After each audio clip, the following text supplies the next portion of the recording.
ثاني.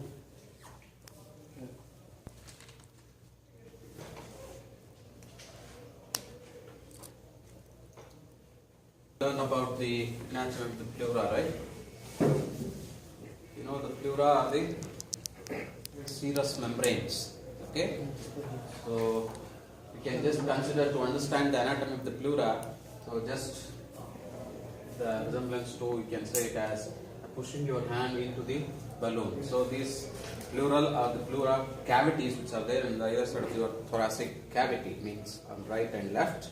So consider them as two balloons before development, okay? And then the lung starts developing downwards and projecting into those cavities, making it into a two-layered membrane. Between them will be the pleural cavity. So beginning you can say this is a balloon, okay? So consider this as a big pleural cavity made up of the membrane, the serous membrane. So this hand represents the lungs, developing lungs. As they develop, they push into this pleural cavity, so that if you observe this hand, you can see one layer of the balloon is closely lying the hand, right? Okay? And the other layer is outside. So the layer which covers the visceral layer. So this hand or the developing lung forms the visceral layer and outer layer forms the parietal layer. So now, earlier the cavity was big inside, right? So as the developing lung pushes, so the cavity is reduced to a small slit-like space containing about 5 to 10 ml of the fluid, that's called pleural fluid, okay? So this how is the resemblance of the development of the pleura, the pleural cavity in respect to the development of the lungs, okay? So as I said, the pleura is a serous membrane, just like your other serous membranes in the body, like the peritoneum covering the abdominal viscera, the pericardium covering the heart. They are the same serous membranes. So these are the pleura, serous membranes covering the lungs. Okay, yes. The two pleuras are contiguous with each other? Or Yeah, they are contiguous. See, you just saw that balloon, right? They are contiguous. It's actually a single cavity before. Okay, so when the developing lung starts pushing that, so you see like it is two layers, but they are continuous. Continuous at the root of the lung. Root of the lung, they are continuous. Serous is visceral is continuous with the parietal. It's a single layer. As the lung pushes into that cavity, reducing the big cavity into a small cavity, so that the inner layer will be continuous with the outer layer. And they are behind the pericardium and behind. Heart is center. Yeah. The pleuras are here. Yeah. The two pleuras are on the right and left side of the thoracic cavity, okay? Whereas between the two pleuras is the heart, okay? Where you have the space, we call it as the mediastinum. The mediastinum is See in here. front. So this is the right and left thoracic, we can say cavities, within which you have the two pleuras covered by covering the two lungs, right and left lung. So now this space between the two pleuras, this space between the two pleuras, we call it as the mediastinum.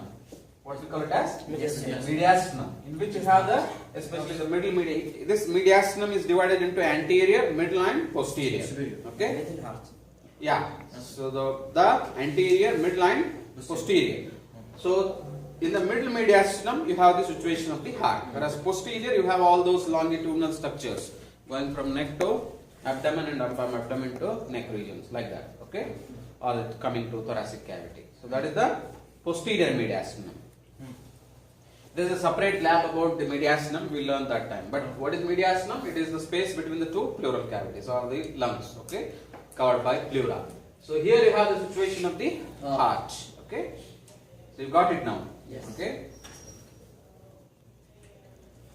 So as I said, they lie in the either side of the thoracic cavity, forming the right and left pleuras covering your right and left lungs. Okay? Excuse me, you just mentioned that we have two thoracic cavities. One thoracic cavity, right? One thoracic cavity which is divided into two spaces like that, right side and then left side. Because of the situation of the organs. Yes. Okay? So each pleura, as you all know, it has Parietal and visceral. two layers. Yes, parietal and visceral layers. So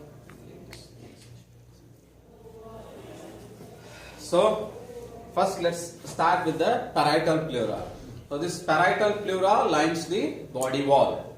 That means the inner surface of the thoracic wall. It lines the inner surface of the thoracic wall. It closely lines the thoracic wall. Whereas visceral, it closely lines the viscera. That's why it is called as visceral layer. So as the parietal, it is called as parietal because it closely lines the thoracic wall. Okay? So that's why it is called as the parietal layer. So as I said, so it covers the thoracic surface, thoracic wall, inner surface of thoracic wall, and in the lower side it covers the superior surface of the diaphragm. Okay? So that is the lining of the parietal layer. Lining the diaphragm, inner surface of the thoracic wall. So as I explained, the parietal layer is continuous with the visceral layer at the root. At the root. So this picture you will understand it. Yes, you can see it here. See here. So this is these pictures explain you how the beginning you have a big pleural cavities. You can see there. Okay. Central is that laryngotracheal tube from which you have the development of the lungs. See that first. Okay. Is there any stick? What? Ask us something to point. Okay, no problem. Is there? Take it. No problem. You can see it in this picture. So these are the two big cavities, right and left, within the thoracic cavity. Okay. So this is the laryngotracheal tube, from which you have the buds coming out. They are called as the lungs bud. Okay, from which you have the development of the lungs. It extends downward. See here. So consider these as two balloons. The first picture that I showed you. Okay. See now this is projecting into the cavities, the pleural cavities, right and left. Okay. See here as they are projecting. So you can see the pleura lining the lung bud, that is the visceral layer, whereas this which lines the thoracic wall as well as the diaphragmatic, it forms the parietal pleura. Clear? Yes. Again lung develops further. See that? See that? Yes? So now you can see it here. Here is the region. This is called as the root. Okay, which consists of the bronchi, the pulmonary vessels, okay, the lymphatics, the nerves, everything they form the root. So where they enter the hilum of the lung. Root is different, hilum is different. Did you understand? Yes. Hilum is the area in the lung where the root is present. Clear? Hilum is the area in the lung.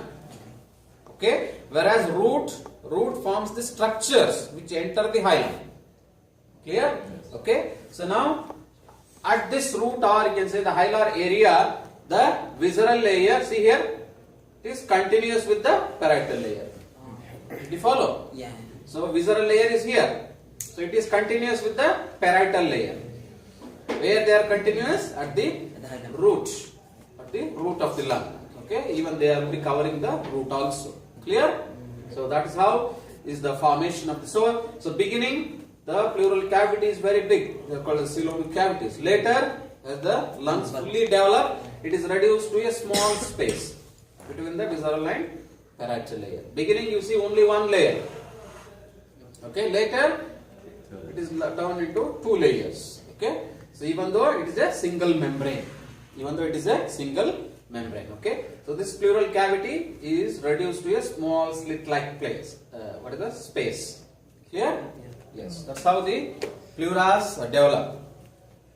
The parietal and the visceral layers.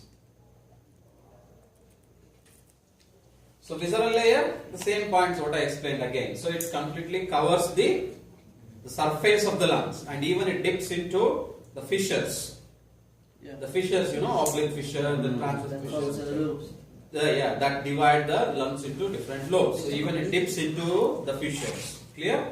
The visceral layer dips into the fissures. Okay, completely dividing the lungs into. How completely? lobes. What about the root or the hilum? Yeah, How completely? I didn't get you. How the visceral layer covers the lung completely? What about the hilum? It is not covered. Hilum, what you have? You have the root. body you consider, imagine, not like the lungs which are separated here. The lungs, what will do, they will cut the root and then show you the lungs. Okay, so that part, hilar part, is not covered by the pillow. Just like your any hilum is not covered, like even the liver also, the bare area we say. So because hilum is also a bare area because the structures are entering there. How can you expect that area should be covered by the pleura or the peritoneum? Okay, it's definitely not covered by the pleura because the root is entering. Those root structures are covered by the pleura. Yeah, I know, doctor. But I mean, that sentence. You said that the visceral layer completely covers the lung. The visceral layer. Yeah, it is completely covering covering. the lung. What about the island? Does it That's cover right. the island? Yeah. From the outside. Doctor, except Highland. Except the highland. Except the highland. Because in the Dr. Yusuf Khan lecture, it said except the highland. Okay. Because hilum is not separate because the root is entering. You see all these structures. See here. So it's not a part of the lung? Yeah. It's not a part of the lung. It is part of the lung. It's the area of the lung where the structures are entering. خلاص, except the highland. Okay. You can consider. Because it's not free. The hilar area is not free in the living because you have the root. Okay. So when something is like this, so how do we expect this part should be covered by the pleura? I know. Or any hilar structure, you take the liver or anything. So it is covering like this. It covers the root like this. And then continuous. Okay? Yeah. So in a dissected out lung, you can say the hilum is not covered by. So it lines even the depths of the fissures also. So important point. So now the pleural cuff, or also called the pulmonary ligament. As I said, you know I have already studied the lungs. You know the ligament. What is that ligament? That is the part of the pleura where the visceral is continuous with the parietal pleura, which slightly hangs down from the root of the lung downwards. That forms the pulmonary ligament, are also called as the pleural cuff. The other name for pulmonary ligament is the pleural cuff. So where the visceral is continuous with the parietal pleura, where at the root of the lung. That was the descending of the root, right? Yeah. Not the root, pleura. So you can see it here. So this is the hilum, right? Where all the structures are entering. So here this is the area where this is called as the pulmonary ligament or the pulmonary, what is that? Pleural cuff or the pulmonary ligament where they are continuous. Okay? Visceral pleura is continuous with the parietal pleura. You just compare this with the earlier pictures what I showed you. Okay? Doctor, so pulmonary ligament similar to cuff, pulmonary cuff, right? Yeah. Pleural cuff. Pleural cuff. So now the pleural cavity. What is this pleural cavity? It is the small space present between the parietal and the visceral layer. Usually you have little amount of fluid, maybe around 5-10 ml of fluid within the pleural cavity, so which prevents friction between parietal and visceral pleura during the movements of the lungs. When the lungs expand and then recoil, so there should not be any friction between the body wall and then the lungs. To avoid that, there is this membrane lining the visceral surface as well as the parietal surface or the body wall. So they prevent the friction. Clear? Yes. Just imagine. I think when we were kids, you might be playing with two soft stones, putting little water and then you can move the stones. Just like that. Okay? So this is the one more picture showing you the lining of the lungs. So one more point here, this parietal pleura is divided into different parts according to the structure which is lining. Okay? Like the parietal pleura which is lining the thoracic wall. Okay, that comes where you have the ribs. So that forms the costal pleura. Whereas the pleura which is covering the superior surface of the diaphragm forms the diaphragmatic pleura. And the same, the mediastinal surface. The medial surface is called the mediastinal pleura. And very importantly, small part of it projects into the cervical region through the superior aperture of the thorax, or also called the inlet of the thorax. That is called as the cervical pleura. Am I clear? So depending on which part it is lining. Okay, costal pleura, the diaphragmatic pleura, the mediastinal pleura, and then the costal pleura. What is that? Cervical pleura. Okay. So this what is that? Parietal pleura, which is forming these folds. For example, the mediastinal pleura runs upwards, and the same pleura is it is a continuous membrane, right? Yeah. So when it is forming a bend and then continuing as costal pleura, so that forms a fold. Did you get that? So they are called as the recesses. What they are called as? Recesses. So two important recesses. Actually, one from the costal pleura continuing as the diaphragmatic pleura, that is called as costodiaphragmatic pleura, which is more deep compared to other pleural recesses. Okay, so where the two parietal layers are in opposition. The two parietal layers are in opposition. Did you understand this point? Yeah. The costal pleura is also parietal pleura. Diaphragmatic pleura is also a parietal pleura. So they are close to each other. They are opposite to each other, and they slightly separate during inspiration. When you take air, the lungs extend into that space. Okay, costomediastinal recess and even the diaphragmatic recess. Okay, so during even normal respiration, that is quiet respiration, so always this recess remains. This always recess remains. Whereas other recesses like costomediastinal, this recess is occupied by the lung margins during inspiration. As I said, the costodiaphragmatic recess is more down compared to the margin of the lung. During quiet respiration, the space always there, that recess is always there. When you take deep inspiration, okay, so then almost the costodiaphragmatic recess is filled with the lung. Clear? So always there is a space in the costodiaphragmatic recess, and it is the most dependent part of the pleural cavity. Okay, whenever there is a collection of fluid, so it collects in this costodiaphragmatic recess. That is the most dependent space. Okay, so when do you find the fluid in that pleural cavity? During any inflammation of the pleura, or even about the when the lungs are involved in inflammation, definitely the pleura is also involved. Like in case of the pneumonias, when you expect pneumonia, this is the inflammation of the lungs. So the visceral pleura is also involved. That forms the exudation over these pleuras, so causing rise to the pleurisy. What is that pleurisy? It is the inflammation of the pleura. Okay, so then definitely when there is inflammation, there is exudation. Okay, so that collects in this costodiaphragmatic recess. If it is more than 300 ml, the collection, the fluid collection is more than, the condition is called as pleural effusion. What is this condition called as? Pleural effusion. Pleural effusion. So if it collects more than 300 ml, then it will give rise to the symptoms. The patient will have breathlessness. Okay. So all those symptoms will have because of the collection of the fluid. Okay. So doctor, we have costodiaphragmatic pleura and recess. Recess and costomediastinal.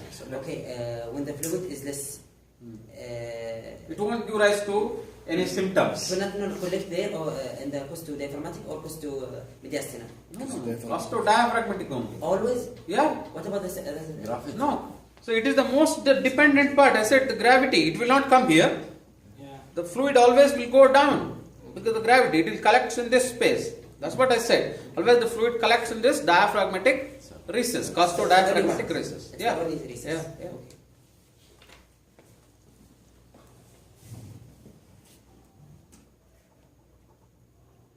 So now the cervical pleura, as I explained, so it projects into the neck region, the cervical region. That's why it is called as cervical pleura. And even it is covered by one more connective tissue membrane, that is called as suprapleural membrane. What is it called as? Suprapleural membrane. So here is the area where this pleura and even the apex of the lungs are exposed outside.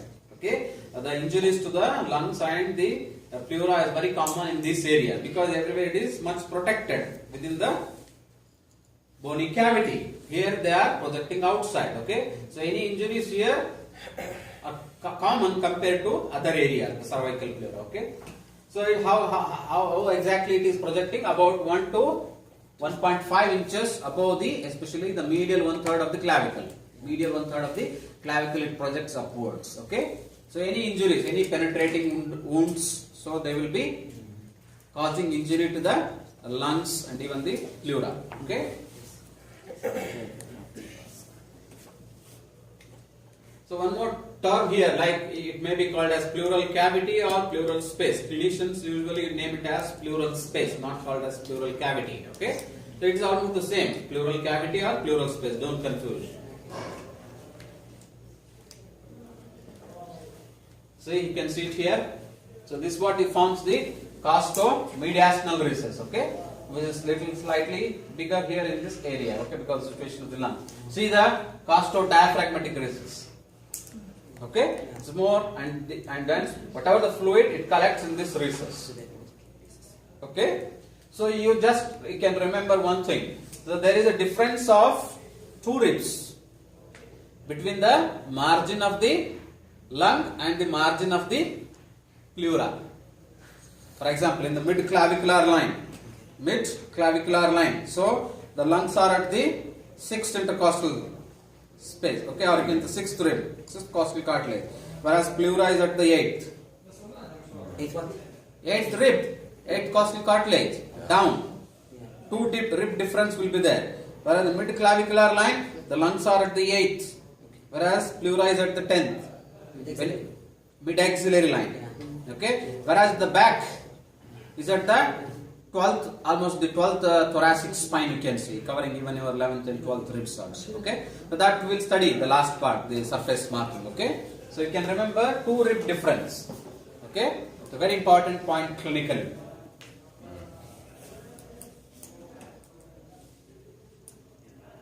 So the same thing what I already explained, the costal pleura lining the ribs, costal cartilages, intercostal space and all.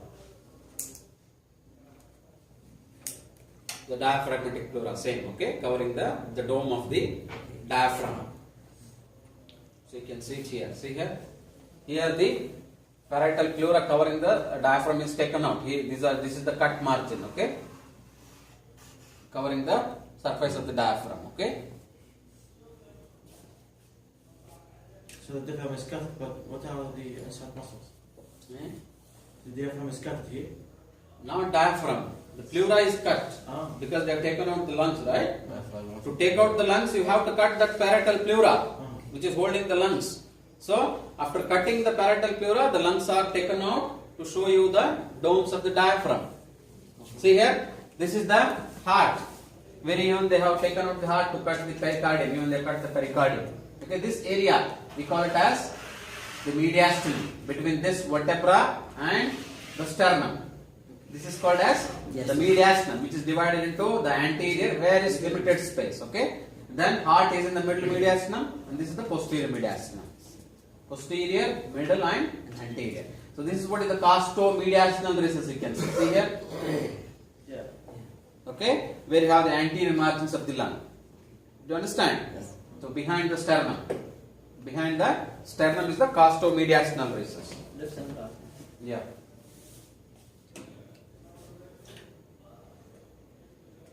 So that's what same what I explained till now. The costo-diaphragmatic recess. Then same mediastinal pleura. Okay. So this is what is the mediastinal pleura, covering the medial surface of the lung, mediastinal pleura. So nothing much in this lecture. Okay, it was very easy to understand.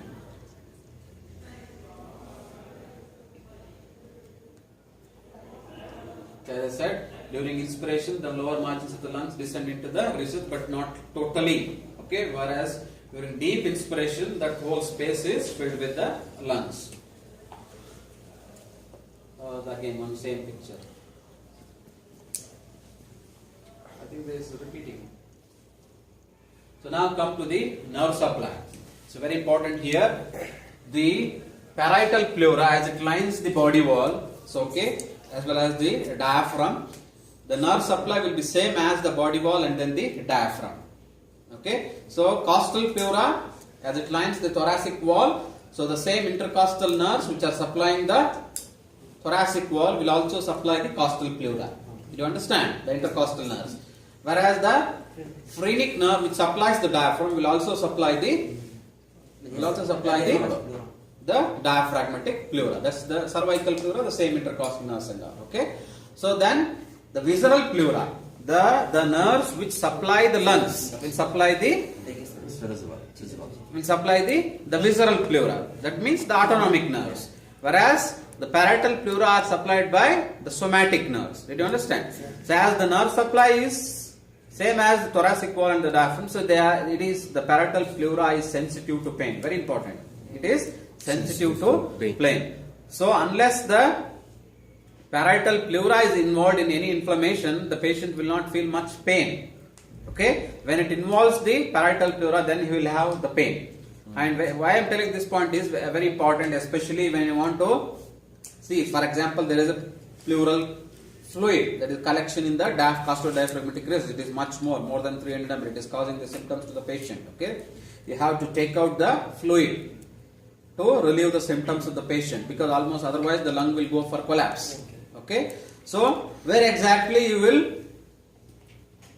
that is, puncture the pleural cavity to drain the fluid. So, in that case comes the importance of the surface marking of the pleura. As I said, usually you go for mid-axillary line. Okay? Where I said the lungs are at the 8th rib level, the pleura is at the 10th rib level. Okay? So, you have to go 9th onwards, or 9th or 10th intercostal space, and you have to ask the patient not to breathe in during piercing the needle. What happens if it takes in air inside while you puncturing? You may be puncturing the lung. To avoid that, you have to ask the patient to hold his breath after expiration.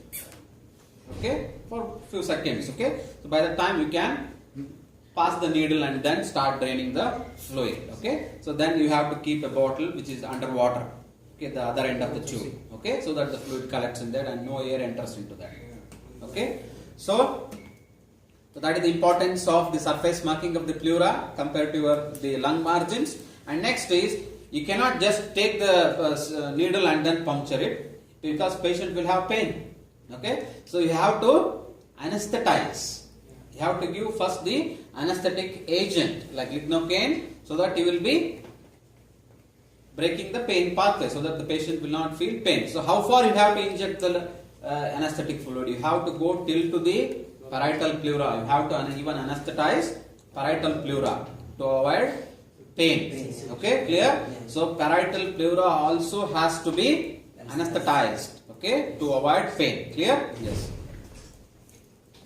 So the pulmonary plexus, which are supplying the lungs, they also will supply the visceral pleura. Clear? Yeah. Okay. So the pleural fluid, as I said, so normally you have just 5 to 10 ml of fluid within that pleural cavity, but when it increases more than 300 ml, it will give rise to the symptoms in the patient. Okay? So normally this fluid is circulated. So what is the other, like when the fluid is there, we call it as pleural effusion. When the air is there, we call it as pneumothorax. When the blood is there, we call it as hemothorax. When the pus is there, myothorax. Like that, different terminologies. And how do you confirm the presence of fluid? How do you confirm the presence of fluid? So one is the patient will have symptoms. Okay, yes. The percussion, very important. Okay. And while percussion, it will be stone hard, dull. Okay, and even when you hear the breath sounds are absent. Okay, while hearing the stethoscope, and even by chest X-rays. Okay, that's how we confirm the what is that? The fluid. So you can see it here. This is the collection of fluid, the pleural effusion. So the lungs is almost collapsing, okay, because of the fluid. So these are the signs and symptoms. So what is the pleurisy? I already explained. It's the inflammation of the pleura. Maybe secondary to the inflammation of the lungs, called as the pneumonias or tuberculosis. All those things. Okay, yeah, you can hear the rub that is called as pleural, because of the collection of these exudates, because of inflammation. So the surface of these pleura, they become rough. So when they move each other, so there will be friction. So that gives rise to a sound when you hear it through the stethoscope. That's called as pleural rub. Is the clinical skills done? Examinations just? Yeah. Same thing. Okay. So now the last part, what is this? Surface anatomy. Okay. So very important. So you can see the apex. So how do you make? 1 to 1.5 inch above the clavicle first. Okay. Yeah.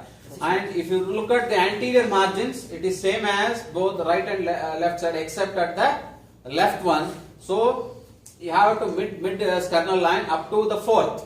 Okay, and then it should be deviated to the left because you have the heart. Okay, so then up to the 6th, and then from 6th costal cartilage. It is same as both on the right and left side. So mid clavicular it should go to 8th, mid axillary the 10th, whereas posteriorly the 12th spine.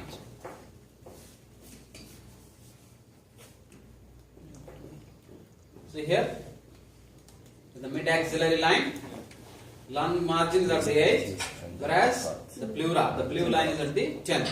Okay, so posterior, the 12th spine. Okay, even you have that to the 4th, that is the 12th rib. So here, this part again very important, especially in exposing the kidney from back.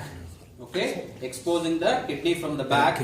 Usually the mistake is done, instead of opening the retroabdominal space, they will end up with opening the chest cavity, that is the pleural cavity. Okay, so you have to be below the 12th rib to expose the kidneys from the back. Okay, so 12th thoracic spine is the level of the pleura, whereas 10th is at the level of the lung margins. Clear? So these points you should remember. Remember 2 ribs difference. Okay, mid clavicular 6-8, mid axillary 8-10, posteriorly also same. And then here you can say it's with the thoracic vertebral spine. Okay? Same medially. The posteriorly rib. Same the medially. Yeah, that's the same. That's what 10th. Here you call it with the spine of the thoracic vertebra, because they are more palpable compared to the ribs. Okay? The 10th and 12th thoracic spine, they are horizontal. They are 10 and 12? Yeah. 10 and 12. Okay, 10 is the lungs and 12th is the pleura. Two difference. So that's all about the today's lecture on the pleura. Okay. So anything else with this? What about MCQ mid-tip? Mid-tip. I have mid-tip. Yeah, the pleura topic is there. Whatever the topics are covered, say you are, when is the day?